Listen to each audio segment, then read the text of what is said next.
Ambassador Elia's work arrived at Concord Spindle during one of Administrator Violin Soar's worst shifts in months. Violin had been awake for 19 standard hours handling a food panic, a translation dispute, and an emergency complaint claiming the visiting Cellarin choir qualified as an acoustic weapon. So when the new human delegation requested a live reception instead of automated intake, Violin was already prepared to dislike them. Concord Spindle hung above a pale gas giant like a silver ring. All polished walls, gravity layers, and neutral architecture.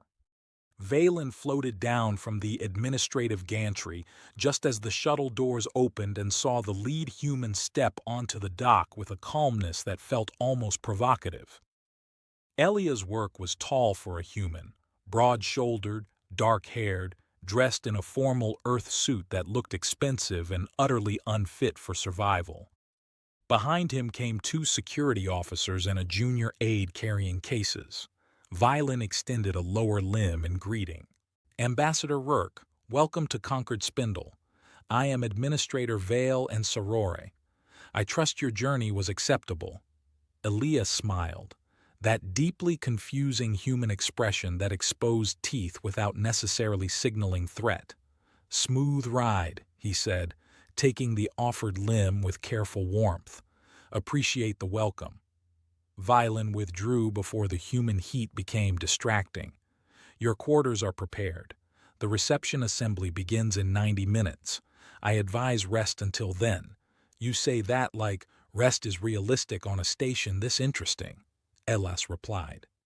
Valen was about to explain that interesting usually meant exhausting when he heard a fast clicking scrape from the cross corridor and felt every sensory frill tight. The cub was loose again. Handler Jess appeared a second later, out of breath and clearly losing a fight with the guide tether in his hands. At the other end loped a young Varick cub named Keth, midnight-scaled and already big enough to terrify most adult visitors. Varricks were one of the Council's most dangerous allied species, pursuit predators whose young were usually kept planet-side until they learned that curiosity and teeth should not operate at the same speed.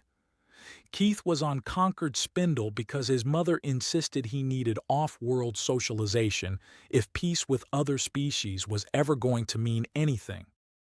Valen privately called that policy administrative sabotage. The cub's silver eyes fixed immediately on the new arrivals. "Administrator," Jess said, breath-catching. "My apologies. The exercise gate failed." "Yes, I gathered," Vale said. "Ambassador, do not move. Kay is trained, but he is still young." Ellis looked directly at the cub with open interest instead of sane caution. "That's the Varick juvenile from the brief." Valen stared. "Yes, he's beautiful." Jess flinched. "Ambassador, respectfully, do not advance." Ellis lifted both hands. Wasn't planning to. Keith came closer anyway, tail low, nostrils working through the human scent.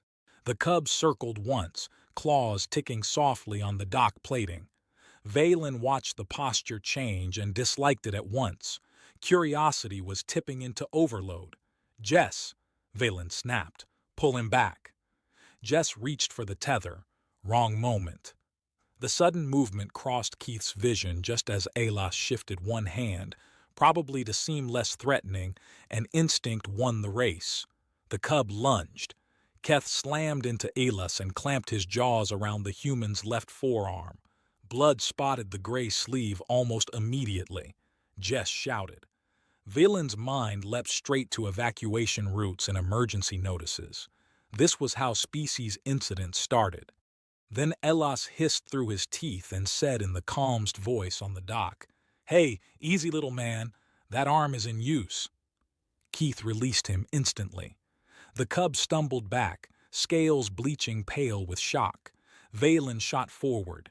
"Medical team Doc 9 now, Venom Protocol. Then to Elia's Do Not Move.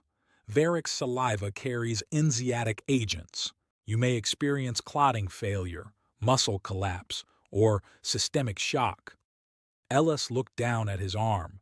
Seems rude, Ambassador. This is not the time for humor. It is exactly when my people use humor. Then to Violent's horror he knelt.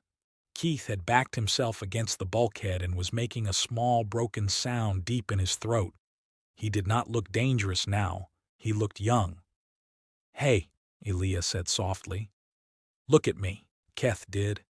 His eyes were huge. His body had tucked inward despite his size. "I bit you," the cub whispered through his translator tag.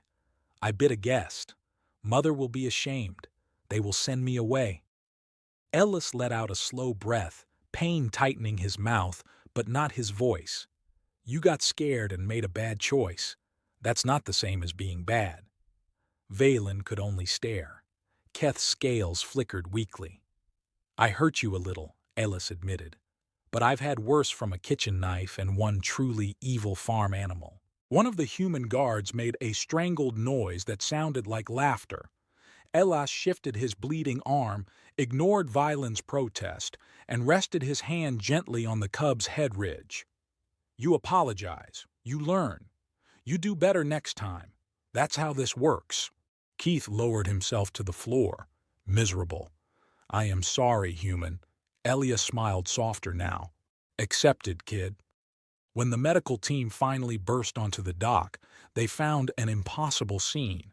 A bleeding human diplomat, a crying predator cub, and Administrator Violent, realizing with growing dread that this was not a disaster ending. It was the beginning of something far stranger. By the time Dr. Issa of Vaughn finished examining Elia's work, half of Concord Spindle had already heard that a predator cub had bitten the new human ambassador. In some retellings, the human nearly lost his arm. In others, he had somehow subdued the animal with a look. The truth was stranger and to Administrator Vale and Soar far more disturbing. Ellis sat on the medical platform with his sleeve cut away and his forearm wrapped in a clear sealing mesh while Vaughn scanned the punctures with mounting irritation. "This should be worse," she muttered. Varroc jaw pressure normally crushes bone. Their saliva carries enzyme chains that should begin tissue collapse. Yet, your bleeding has already slowed and the surrounding muscle is stabilizing. Elias looked at his arm and then at her. "So, the official diagnosis is that I'm annoyingly alive." "The official diagnosis," Vaughn snapped, "is that your species violates good medical judgment." Violin hovered near the doorway, still running through diplomatic contingency plans. "Ambassador, the LEA on board has requested a formal statement." "They can have one in a minute," Elia said. "I'm busy offending your doctor by healing." Before Valen could answer, a soft scrape came from the corridor. Keith stood in the doorway, scales faded pale with shame. Handler Jessica hopeless stepped behind him.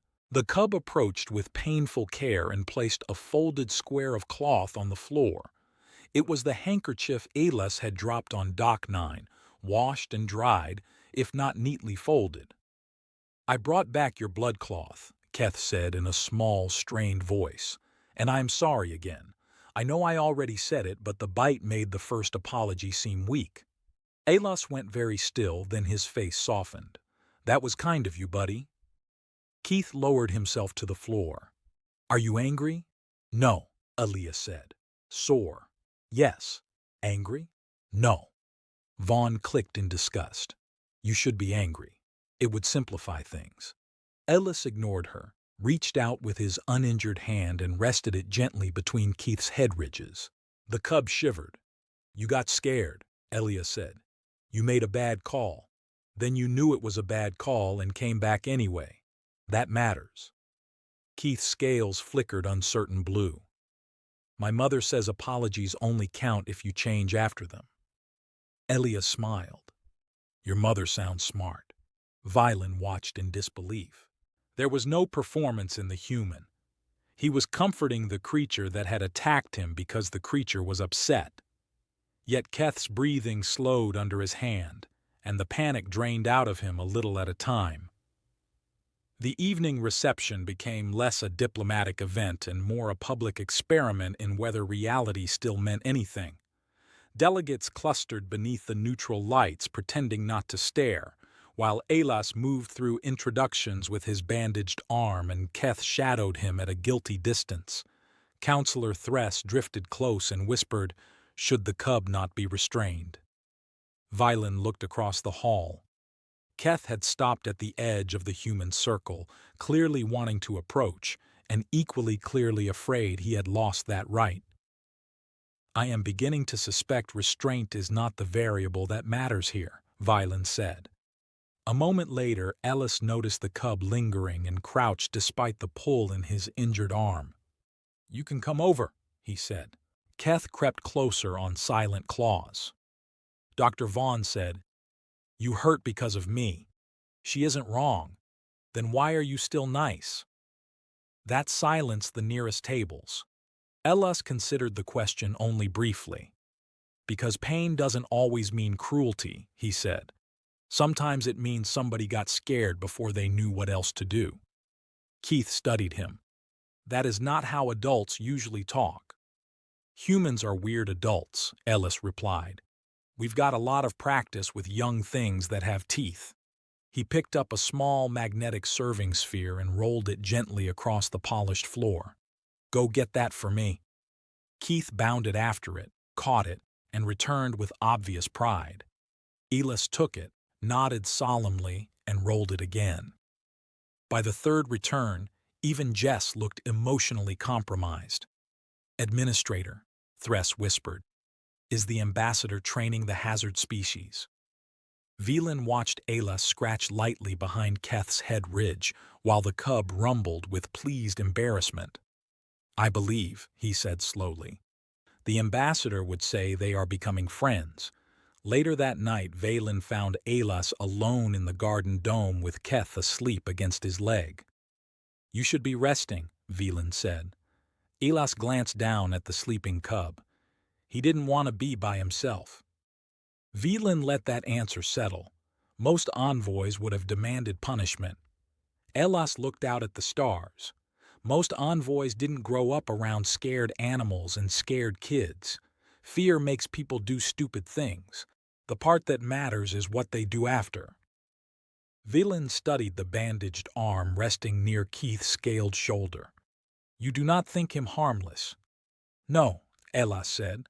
"I think he's young. There's a difference." That line followed Velen back to his office. He opened a new report and began typing more slowly than usual. Human risk protocols would need revision. Hazard interaction standards would need revision. Possibly the Council's entire understanding of predators would need revision if one human bitten and bleeding could answer instinctive violence with patience and get remorse in return. Valen paused before adding a private note at the bottom of the file. Humans may not be dangerous because they ignore fear. They may be dangerous because they look directly at it, decide it is not the whole truth, and make room for friendship. Anyway, 3 days after the bite, Conquered Spindle convened an emergency review, and Administrator Vale and Sword discovered that there were few things in the galaxy more exhausting than officials trying to classify a human reaction as if it were a chemical spill. The chamber was all polished metal, floating witness platforms, and nervous diplomacy. Representatives from a dozen member species attended because any incident involving a human ambassador and a Verarak cub was certain to become policy by morning. Elias Rook sat in the center with his injured arm in a sling he clearly disliked. Kay sat beside his chair on the floor, claws tucked in, tail wrapped tight. Handler Jess stood 2 paces behind, ready if needed, but the cub had not left Elias' side in days except when forced to sleep. "This session is convened to assess diplomatic risk and behavioral precedent," announced Counselor Menvar. "Ambassador Rourke, do you confirm that the juvenile Varric caused your injury without deliberate provocation?" Elas nodded once. "Yes, and yet you have declined grievance, security separation, and hazard compensation." "Also yes," Murmurs rolled through the chamber. Menvar narrowed his eyes. Why? Elas looked down at Keth and answered simply because he got startled, made a bad choice, and knew it the second he did it. Keith lowered his head. I did know, he whispered, and the translators carried it farther than he intended. I was ashamed before the human even bled. He did not sound like a weapon cornered into manners. He sounded like a child, terrified that one mistake had made him unforgivable. Dr. Iz of Vaughn delivered the medical report with open annoyance. The ambassador's bones remained intact despite a bite force that should have shattered them. Toxin response was present but limited. Human clotting speed prevented catastrophic blood loss, and tissue recovery is proceeding at an insulting rate. Elas raised his good hand. I feel like I'm being graded. You are. Vaughn said your species is medically offensive. She projected the puncture pattern beside a human arm schematic. Humans appear fragile externally, she said. This encourages poor assumptions. Internally, they combine dense mineralized bone, rapid clotting, aggressive immune response, and unusual tolerance for pain. In plain terms, ambassador work survived because humans are harder to break than they look. Menvar shifted back to the real issue. Biology aside, why comfort the juvenile instead of isolating him? Ellis did not hesitate because he was scared, guilty, and expecting the world to end. Punishment would have taught him that fear leads to pain. Mercy taught him that fear can lead to understanding if you stop it in time. A security marshal clicked in disbelief. You cannot apply juvenile correction methods to a Category 5 predator. Elas glanced over. We do that on Earth all the time, not with Varax, obviously, but with things that bite, claw, trample, or poison. You teach boundaries. You reward calm. You do not answer every mistake with exile. Violin realized that was the real reason for the hearing. It was not only about the bite. It was about the possibility that humans had an entire philosophy built around befriending danger. The council pressed him for examples, and the more Elas explained, the less the room resembled reason. He spoke about wolves becoming dogs, about rescue animals raised around children, about humans choosing training over revenge when frightened animals reacted badly. You make companions out of predators, Counselor Thress said faintly. Elas shrugged carefully to avoid his arm. Sometimes, more often, we build trust with things that have every reason not to trust us and prove we're worth the effort. Menvar looked at Keth. And you believe this juvenile can learn? I know he can, Elas said. He already has. All eyes turned to the cub. Keith swallowed hard, then sat a little straighter. I asked before moving near the human this morning, he said. I used words when startled during meal service. I have not shown teeth at anyone in 2 days. Jess behind him looked like he might dissolve with relief. Then Keth drew a breath and looked toward the days. I would like to apologize to the station, not only to the human. Menvar hesitated, then said, Proceed. Keith lowered himself in proper Varick submission, head bowed and claws hidden. I acted on fear. I caused blood and alarm.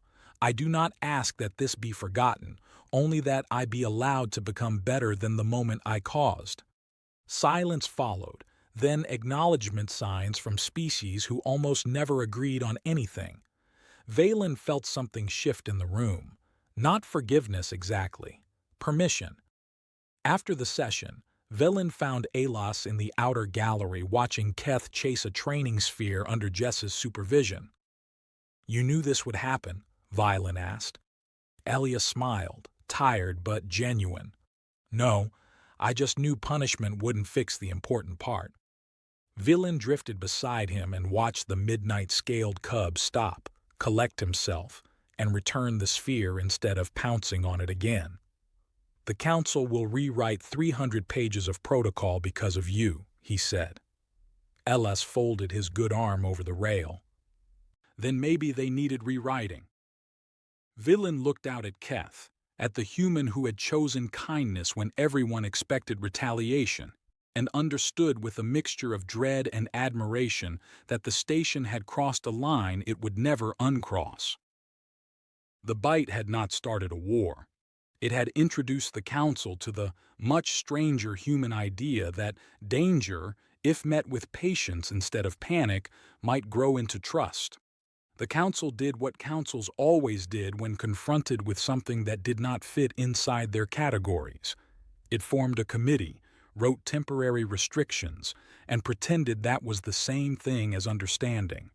For the next 10 days, Keth remained on monitored movement status, which meant he was technically free to accompany handler Jess through the public sections of Concord Spindle, but only if he wore a bright blue restraint harness and stayed at least 2 body lengths from any official delegation. Ilya's Rourke objected to the wording immediately. "He's not hazardous cargo," he said, when Administrator Vale and Sword delivered the printed order to the Garden Dome. "He's a kid under correction." Valen floated lower, careful to keep one eye on Keth, who was stretched in the filtered sunlight, pretending not to listen and failing badly. "The council prefers categories that can be filed," Valen replied. "Children are difficult to standardize." Ellis glanced at the cub and smiled. "Tell me about it." Over the following days, Valen found himself witnessing something he had never expected to record in an official station log. Illis began teaching Keth the way human adults apparently taught their young, not through fear, not through dominance, but through repetition, patience, and embarrassing amounts of praise. "Ask first," Elas would say whenever Kath crowded too close. "Mouths closed near people. Claws in when excited. Use words before instincts." It should have been ridiculous, and perhaps it was, but it worked. Keth learned quickly because he wanted to. That was the part that unsettled Violin most. The cub did not obey Alas because he feared him. He obeyed because he cared what Alas thought. A creature the council had classified as a Category 5 hazard now sat in the station garden while a human ambassador rolled a magnetic sphere across the polished stones and said things like, "Good restraint and see much better than biting." Once, when managed to stop a playful pounce half a body length before impact and instead sat down hard on his hind limbs with every claw tucked in, Alas clapped softly and said, "That's it. That's self-control." Keith's scales flushed such a pleased blue that even Jess had to turn away to hide what was unmistakably pride. It spread, too. At first, the staff gave the Garden Dome a wide berth when Alas and Keth were there, but curiosity has always been stronger than policy. The maintenance crews started pausing to watch. Then junior clerks, then a pair of council aides who insisted they were just using the West Walkway and somehow spent 20 straight minutes there. What they saw was not a predator being civilized. It was a child being given room to improve. Violin saw it in smaller moments, too. When Keth accidentally knocked over a service cart and froze in horror at the crash, Alas did not shout. He only said, "Okay, what's the fix?" And Keth, after a long, unhappy pause, righted every container himself. When a nervous courier flinched at Keith's approach, the cub stopped, backed away on his own, and said in careful standard, "I can give more space if you want."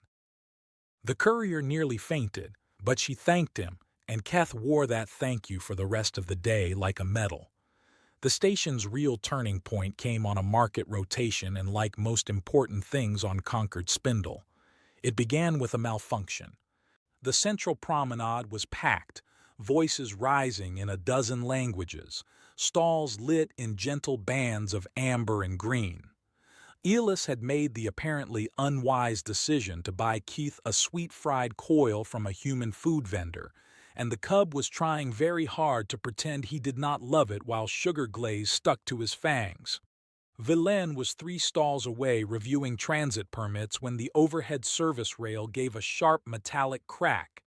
He looked up in time to see a cargo trolley jump its guideline.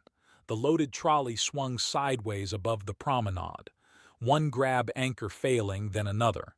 Beneath it, directly in the danger zone, stood a small Balari child, too young to recognize the warning alarms and too frightened by the sudden noise to move.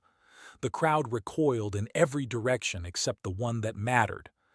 By the time Vilain's limbs began to react, Keth was already moving.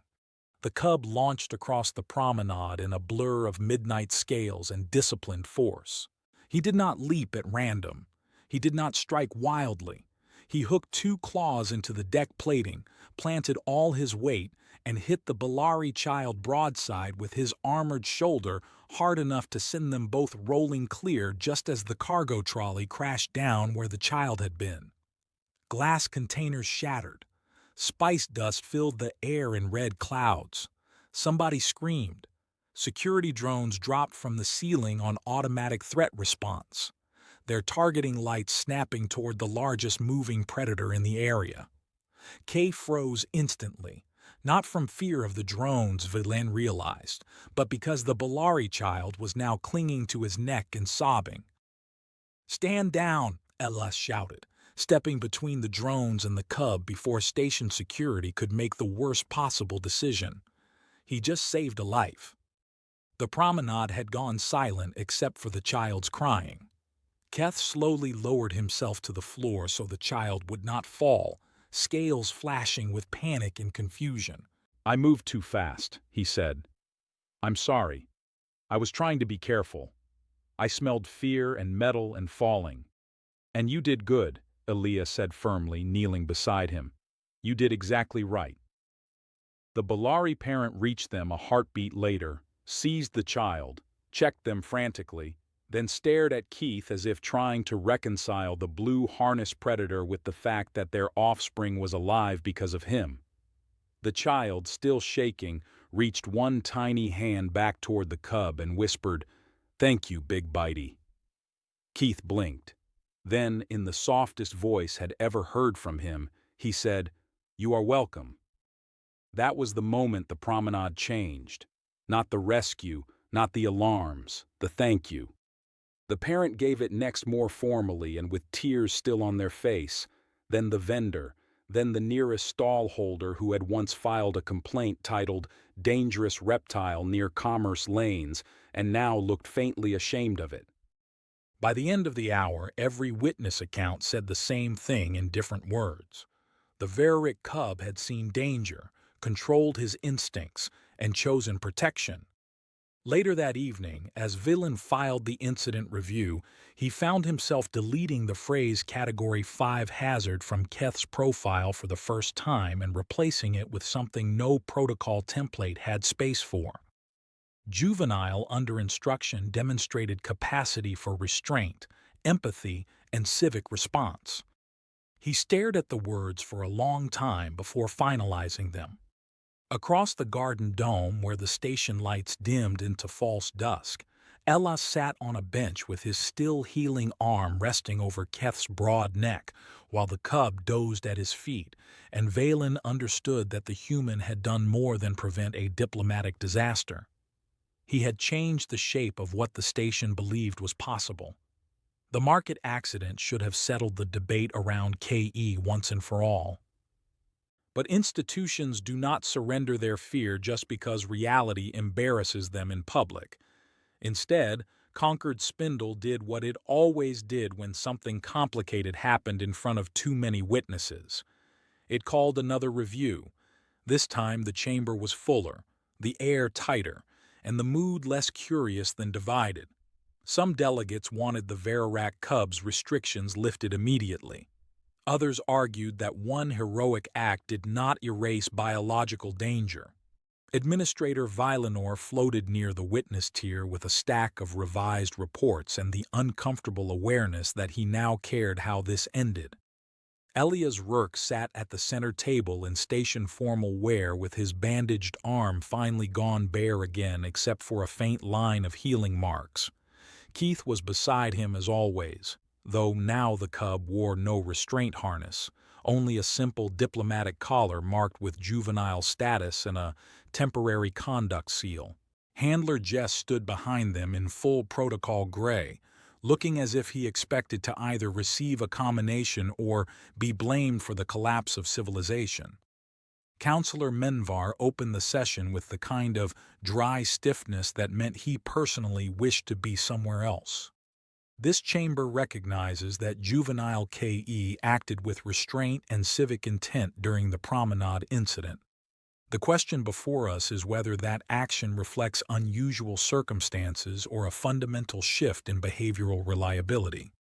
With respect, Alilas said that's a very elegant way of asking whether kindness works. Several delegates bristled. Menvar did not. He only said, "Ambassador, this chamber prefers evidence to philosophy." Ellis nodded once, then used both. Evidence says Keth was startled, bit me, felt remorse, received correction without violence, and has improved every day since. Evidence says he rescued a civilian child when others froze. Evidence says he asks permission now, uses words before instincts, and has not shown a single aggressive response in 11 days despite repeated stress exposure. If that isn't a pattern, I don't know what is. A reptilian trade invoice shifted on his platform. You speak as if this is a training case, not a hazard assessment. On Earth, Alas replied, those are often the same thing. That drew the room's attention like a switch had been thrown. Violin knew what was coming and against all reason found himself leaning forward. Alas rose when Menvar granted him the floor. He did not speak like a diplomat trying to win a vote. He spoke like a man explaining something obvious to people who had spent too long making it abstract. Most species in this chamber, he said, treat danger like a category. Box it, label it, contain it, and hope that solves the problem. Humans had to learn something messier because Earth never gave us the luxury of simple categories. Plenty of the things that could hurt us were also intelligent, social, and capable of learning. Some of them became companions, some became working partners, some stayed wild and dangerous, but still earned our respect. The point is, we stopped asking only, can this thing harm us? And started asking, what does it become if treated with patience, boundaries, and trust? A council archivist raised a lower limb. Your species applies this philosophy to predators specifically. Ellis almost laughed. Predators prey animals, birds, reptiles, half the ocean, and in one alarming case, my uncle tried it with a badger. Keith at his side looked up. What is a badger? A small earth creature powered entirely by spite, Elas said. That got an involuntary snort from Valen and at least one muffled laugh from the upper seats. The chamber relaxed just enough for truth to slip in. Elas continued, you all keep asking why I forgave Keith. I forgave him because he understood harm the instant he caused it. He didn't bite me and then posture. He panicked. He regretted it. He apologized. You don't throw away a child for making fear-shaped mistakes. You teach them what to do next. Keth swallowed hard, scales darkening with emotion. I am trying, he said quietly. Menvar turned to him. What have you learned, juvenile? Keith drew a slow breath. That fear is not permission. That mouth stay closed near friends. That if I feel too much all at once, I speak before I move. That if I cause harm, I fix what I can and apologize for what I cannot. The chamber went silent, not with shock this time, but with the discomfort of having heard something wiser than many adults there had managed all cycle. Then the small Barry child from the market was escorted in with their parent, and whatever resistance remained began to crack. The child walked straight up to Keth, hugged his foreleg without hesitation, and announced to the entire council, he is nice and also fast. No legal argument survived that intact. The vote when it came was not unanimous, but it was decisive. K's Category 5 designation was suspended pending long-term juvenile review. His movement restrictions were replaced with supervised cultural residency. More shocking still, the Council approved a pilot interspecies juvenile acclimation program modeled partly on human developmental methods and partly on station safety law.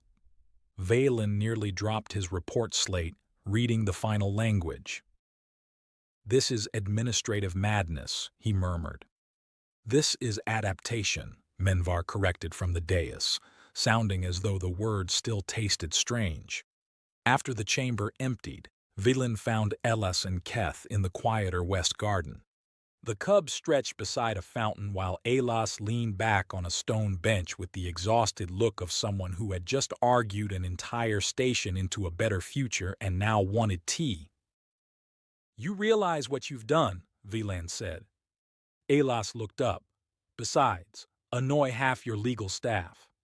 Besides that, Valen hovered closer, then lowered himself to bench height, something he almost never did with guests.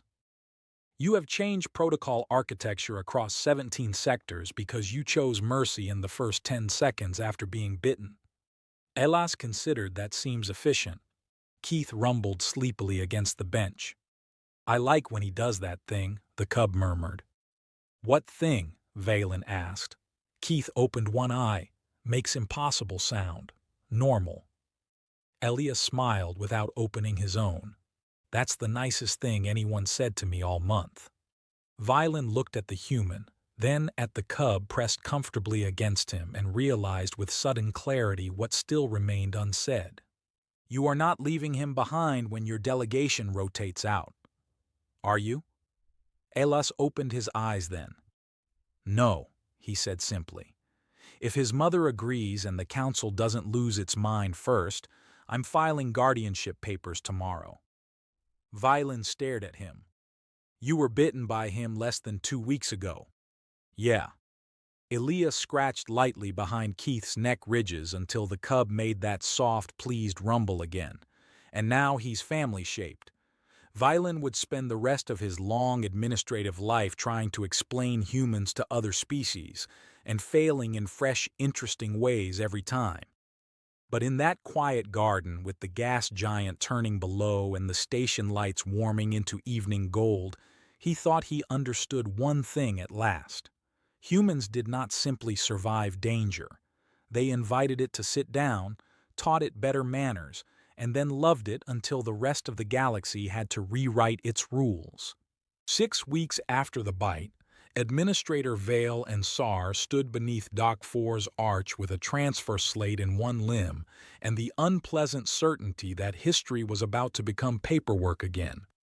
Concord Spindle was preparing for the human delegation's departure, and the station had spent the last 4 days pretending this was a normal diplomatic rotation instead of the event everyone knew it was. Keth stood at Elia's work side, wearing a fitted travel harness in dark blue with council insignia and a small Earth flag patch.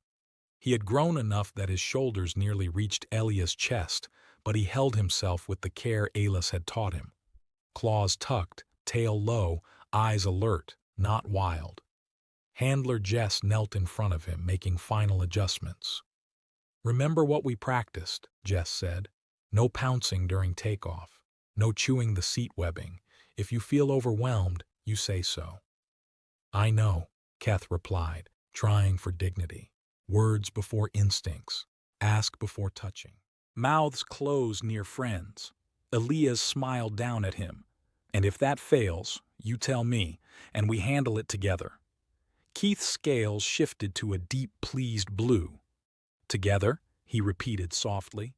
Valen had signed the guardianship papers himself 3 days earlier after the final approval arrived from Matriarch Serac. Her message had been brief. "If the human has taught my son restraint, then he has already done what many adults fail to do. Let the cub go where he is understood." The dock filled with witnesses because almost nobody wanted to miss the moment when Concord Spindle's most infamous juvenile hazard boarded a human vessel as a legally recognized dependent. Dr. Isles of Vaughn arrived with a medical scanner and her usual offended professionalism. "His stress markers are stable," she said to Valen. "Better than intake inconveniently." Elias overheard and grinned. You say nice things like insults. That is because I am a doctor, not a poet. Nearby, Counselor Thress was explaining to aides that the Juvenile Acclimation Program now had 12 pending applications from species who had never before agreed to mixed youth exchange anything. Apparently, she said faintly, the humans have made emotional rehabilitation fashionable. Violin lowered his sensory frills in self-defense. The station had changed faster than anyone liked admitting. Hazard classifications now required developmental context. De-escalation manuals quoted human behavioral practice. The old categories had not vanished, but they had cracked, and all because one human diplomat got bitten, chose mercy, and then refused to treat that mercy like something extraordinary. Keith moved to Violin before anyone prompted him. He sat back on his hunches, folded his claws inward, and lowered his head in formal Varick farewell. Administrator Violin sore, he said carefully. Thank you for not sending me away when I was at my worst. I know I made your work difficult. Violin had prepared several responses, all administrative and all useless. In the end, he lowered himself to eye level and answered honestly. You made my work incomprehensible, he said. But not worse, Keth blinked, then made a shy little cheer up. Ellis laughed under his breath. That's basically affection coming from him. Do not translate my feelings into human exaggeration, Violin muttered. Then he extended a lower limb. After the briefest glance at Ellis, Keth placed one scaled forepaw against it, gentle as a promise. You will write, Valen said, surprising himself. Ellis answered immediately. We'll send updates. Photos too. Thessalon shuddered. Humans always say that as if it improves matters. Usually it does, Thress replied. The loading call chimed across the dock. Elas led Keth up the ramp slowly, not because the cub was weak, but because the human understood that courage sometimes needed time to settle. Halfway up, Keth stopped and looked back at the station. The officials, the place where he had bitten a stranger and found a future instead of exile. His scales rippled once, uncertainty passing through resolve. Ellis, he asked. Yeah, buddy. Do you really think I will like Earth? Ellis shifted the travel bag on his shoulder and considered the question with exaggerated seriousness. I think you'll love parts of it and absolutely hate geese. What is a goose again? An aggressive bird with no respect for peace. Keith thought about that. Then I will try words first. Elia's smile deepened. That's my guy. They kept walking. At the top of the ramp, Keth paused once more, then turned and called down to the dock in a clear young voice. I did bite the human, he announced, but then he taught me better things to do with my mouth. Silence hit the bay for one stunned heartbeat, and then laughter broke out across diplomats, clerks, medics, and security alike. Even Vaughn made a noise that might have qualified as humor. Keth's scales flashed bright with pleased embarrassment, and Elia squeezed the side of his neck ridge affectionately as they disappeared into the ship. The hatch sealed. The shuttle rose. Conquered Spindle's order did not collapse when it left. It expanded. Villain watched the vessel slide free of the dock and vanish into the star field, carrying one human and one cub toward a world that befriended danger on purpose. Then he opened a new file and entered the first line of what he suspected would become another report. Human Cultural Impact Assessment ongoing.